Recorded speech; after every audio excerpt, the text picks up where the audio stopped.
Good morning students, welcome to the class. Hindi की कक्षा में आप सभी का स्वागत है। हम लोग भक्त शिरोमणि गोस्वामी तुलसीदास के महाकाव्य रामचरितमानस से भरत महिमा का प्रकरण पढ़ रहे हैं, जिसके अंतर्गत हम लोग कल तक कुल 8 दोहों तक पढ़ चुके थे। दो दोहे और शेष बचे हैं। आज हम लोग उसी कड़ी में आगे पढ़ेंगे। चलिए सीधा पाठ पर हम लोग आते हैं। नाथ साथ मुनिनाथ के, मात सकल पुरलोक, सेवक सेनप सचिव सब आए विकल वियोग। नाथ साथ मुनिनाथ के, मात सकल पुरलोक।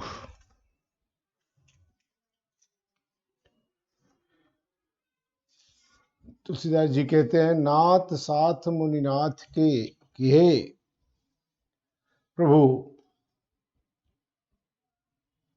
नाथ साथ मुनिनाथ के कि मुनिनाथ के साथ।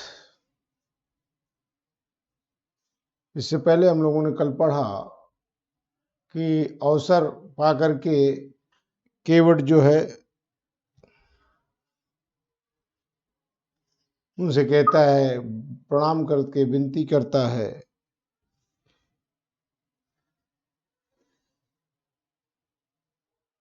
कि नाथ साथ मुनिनाथ की। क्या विनती कर रहा है केवट? कि केवट ने श्री राम से विनती की, हे प्रभु, मुनियों के स्वामी मुनिश्रेष्ठ वशिष्ठ जी के साथ मातु सकल सभी माताएं, तीनों माताएं, पूर्व लोग और जन अयोध्यापुर के वासी, नगर निवासी, सेवक गण, सेनापति, सचिव माने मंत्रीगण आपके वियोग में व्याकुल होकर के सभी चले आए हैं, सब आपसे मिलने आए हैं।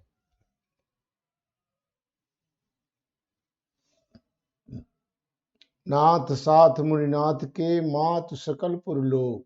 केवट इस प्रकार से विनती करता है, उनसे निवेदन करता है कि हे नाथ, हे प्रभु श्री राम,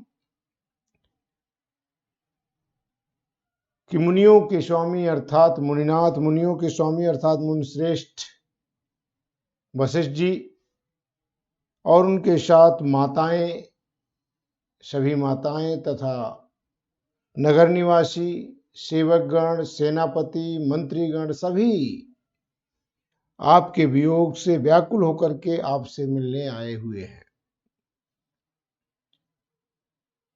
यह सुनकर के आगे की चौपाई, शील सिंधु सुनी गुर आगवनु, सीय समीप राखे रिप बदनु,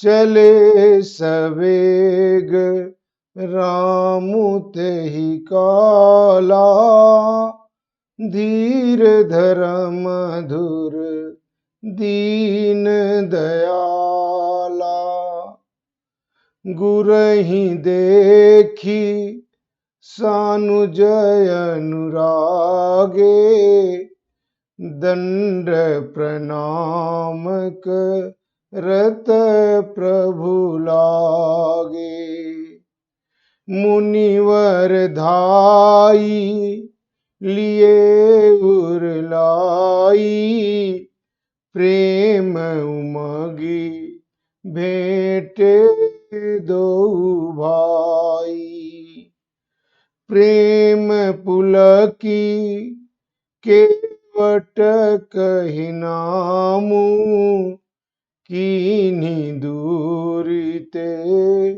दंड प्रणामु, राम सखारी सी बरबस भेटा, जनु महि लुठत स्नेह समेटा।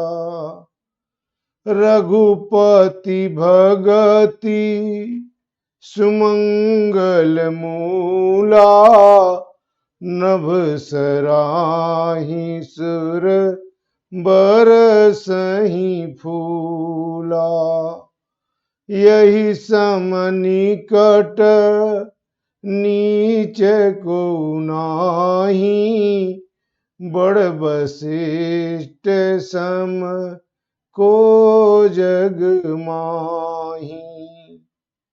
जहि लख लख नहु ते अधिक, मिले मुदित मुनि राव।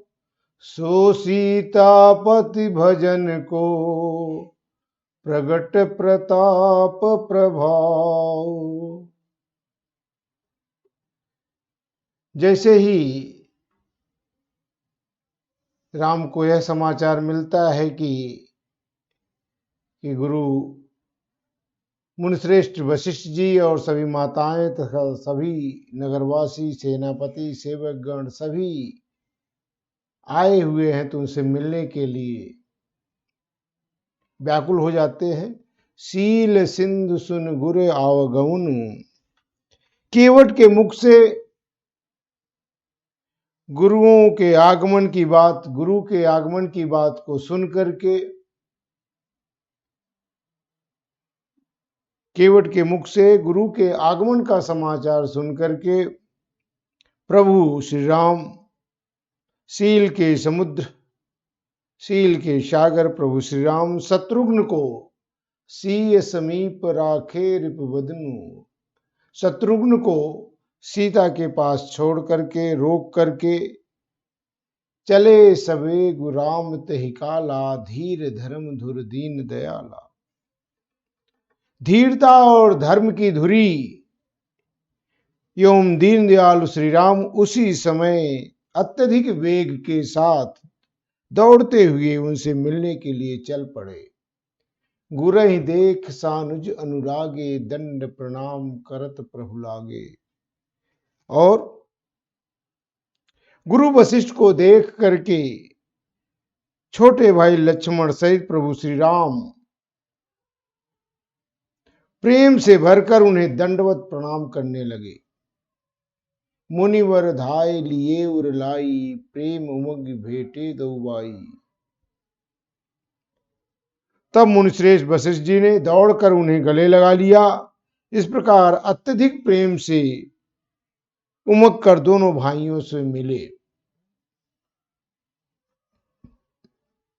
प्रेम पुलक केवट कहि नामु, कीन्हि दूर ते दंड प्रणामु।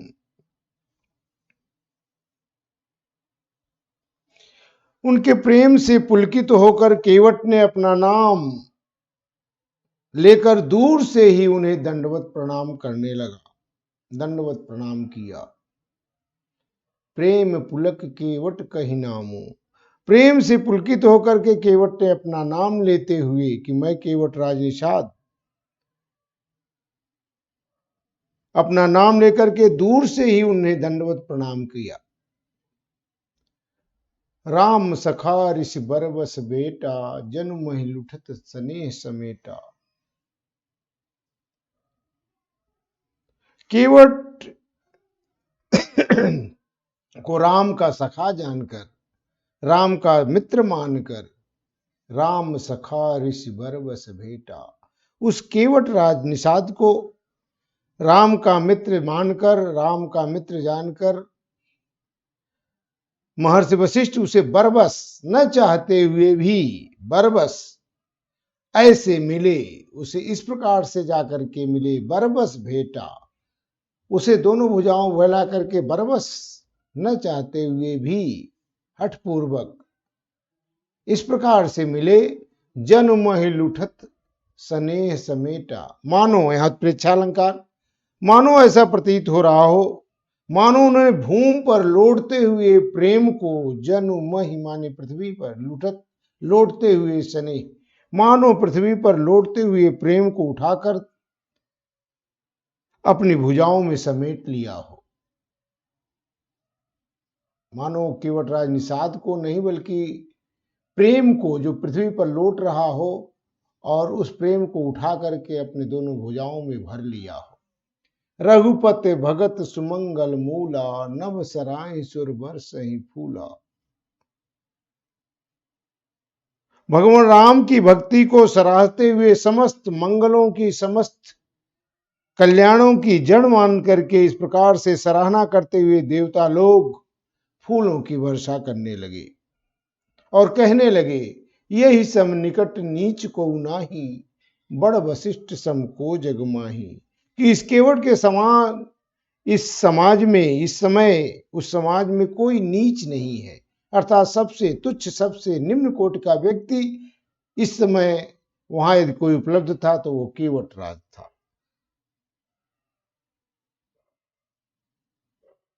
तो देवतागण कहने लगे कि इस केवट के समान इस समय कोई यहां नीच नहीं है, और बड़ वशिष्ठ को सम जग माही।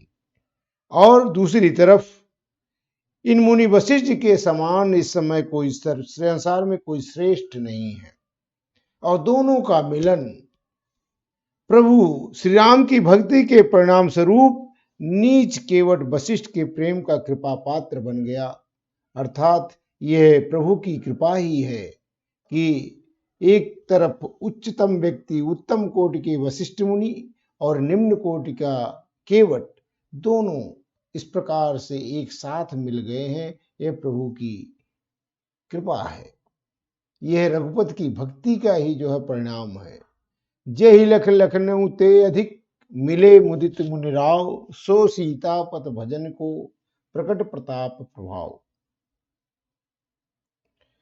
जिस केवट को देखकर, जेहि लख लखनऊ ते अधिक, जिस केवट को देख करके मुनि श्रेष्ठ वशिष्ठ जी लक्ष्मण से भी अधिक प्रसन्नता से के साथ उससे मिले, सो सीतापति भजन को प्रकट प्रताप प्रभाव। सो सीतापति श्री राम के प्रति केवट की भक्ति का प्रताप का ही प्रभाव है, उसका ही परिणाम है, जिसने केवट और वशिष्ठ का भी मिलन करा दिया। अर्थात कहाँ उत्तम कोटि के गुरु वशिष्ठ और निम्न कोटि का केवट राज, दोनों अपनी अपनी सीमाओं को तोड़ करके एकाकार हो गए, मिल गए। ये प्रभु श्री राम की भक्ति का ही परिणाम है। प्यारे बच्चों, यहाँ आपका ये पाठ समाप्त होता है। आगे का पाठ कवितावली हम लोग कल से पढ़ेंगे। Thank you, all the best.